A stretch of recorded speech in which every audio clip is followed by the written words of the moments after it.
parler sur le profil de femme aujourd'hui.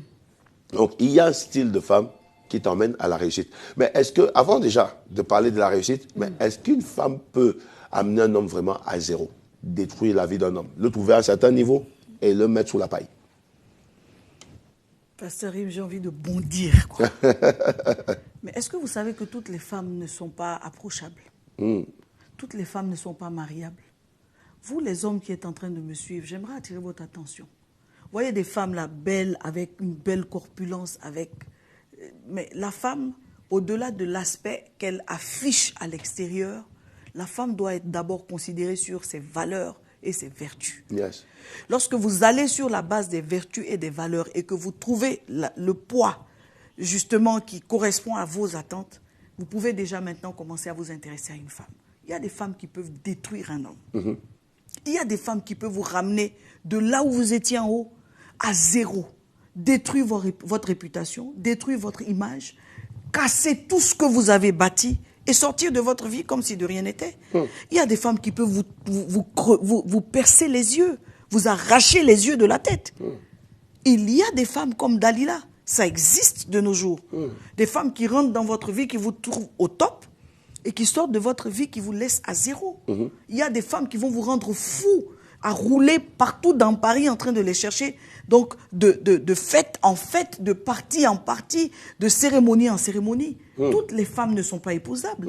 Toutes les femmes ne sont pas même approchables. Il y a des femmes desquelles aucun homme ne devrait, c'est-à-dire, vous regardez votre mère et votre père qui vous ont mis au monde, vous devez avoir pitié de vos parents et ne même pas daigner vous approcher. Des femmes vont vous séparer de vos familles. Elles vont vous séparer même de vos priorités. Des femmes vont vous ramener dans autre chose. Il y a des femmes qui sont complètement envoûtées. Elles ont le diable au corps. Elles vous ramènent sur donc des bases de sexualité en priorité. Elles vous ramènent sur des bases de sensualité en priorité. Vous ouvrez les yeux, vous n'êtes personne. Vous entrez en contact avec elles, à la fin de la journée, vous n'êtes plus personne. Il y a des femmes comme ça existe. Et je suis sûre que pendant que je suis même en train de parler, il y a des hommes qui me suivent et qui sont en train de pleurer parce qu'ils se sont trompés. Tout ça nous ramène au choix, pasteur. Oui.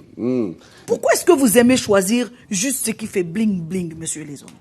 Pourquoi est-ce que vous aimez choisir juste ce qui est plaisant, juste sur la base du teint, juste sur la base des formes? Pourquoi est-ce que vous aimez juste choisir sur la base de ce qu'une femme a comme niveau? Pourquoi est-ce que vous ne vous donnez pas le temps de regarder en fait qui elle est réellement? Parce qu'il y a des femmes qui vous trempent dans l'illusion. Vous sortez d'une relation avec ce genre de femme. Vous êtes à zéro. Tout comme il y a des hommes qui sont mauvais. Tout comme il y a des hommes qui détruisent. Mais là, je suis en train de parler des femmes, de mes sœurs, qui des fois rentrent avec même des idées de « moi, si un homme ne s'occupe pas de moi, si un homme ne dépose pas l'argent, si un homme n'est pas capable de faire… » Il y a des femmes qui ont une manière de penser qui est carrément à l'envers. Donc, vous les hommes, ouvrez les yeux. Yes. Toutes les femmes ne sont pas mariables. Toutes aspirent à se marier, mais toutes ne sont pas mariables. Mais les erreurs des choix des grands hommes ont détruit certains grands hommes. Pasteur Im, c'est le sujet qui me fend le plus le cœur. Et j'aimerais dire à toutes les mamans qui ont des enfants garçons, ne parlons pas juste à nos enfants pour qu'ils aillent à l'école et ne leur parlons pas juste pour qu'ils obtiennent des diplômes. Parlons-leur aussi pour qu'ils regardent ce qu'ils vont prendre et mettre dans leur vie. Il y a des hommes qui se sont mariés sans tenir compte de la prophétie sur 20 ans.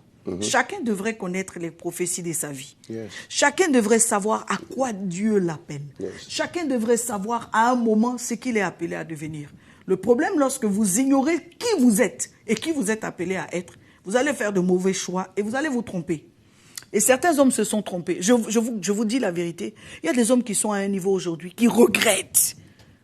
Et la pire des choses qui puissent arriver à un homme, c'est le regret. Vous savez, regretter, c'est comme une punition. C'est-à-dire, vous êtes là de corps, mais vous êtes absent d'esprit.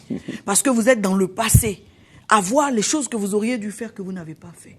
Je prie que vous ne rentriez pas ou tombiez pas dans le regret. Mais le regret arrive à qui en matière de choix de femmes? À des gens qui se sont juste mis là, prendre une femme qui prie beaucoup, mais qui n'a pas le bon caractère. Dans 20 ans, vous devenez un grand homme, et cette femme maintenant, sa prière est utile et sa prière a été profitable, mais son caractère est en train de détruire tout le système que vous avez mis en place. Il y a des femmes qui ne savent pas se contrôler.